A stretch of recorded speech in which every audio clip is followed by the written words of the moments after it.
যখন দুটি black hole একে অপরের কাছে আসে তখন তারা একে অপরকে আকর্ষণ করে। তারা একে অপরের চারপাশে ঘুরতে থাকে এবং ধীরে ধীরে কেন্দ্রের দিকে এগিয়ে যায়। অবশেষে তারা একটি একক বড় ব্ল্যাক হোলে মিলিত হয়। দুটি গ্যালাক্সির সংঘর্ষের ফলস্বরূপ কী হতে পারে? যেমন আমাদের মিল্কি ওয়ে গ্যালাক্সি এবং আমাদের নিকটবর্তী গ্যালাক্সি অ্যান্ড্রোমেডা গ্যালাক্সি।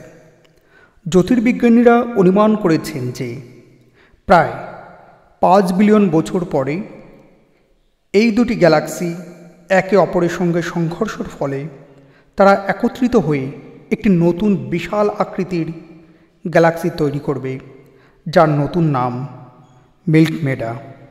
যদিও এটি অনেক পুরনো ধারণা, কিন্তু নতুন গবেষণা অনুযায়ী এই সংঘর্ষ নাও হতে পারে।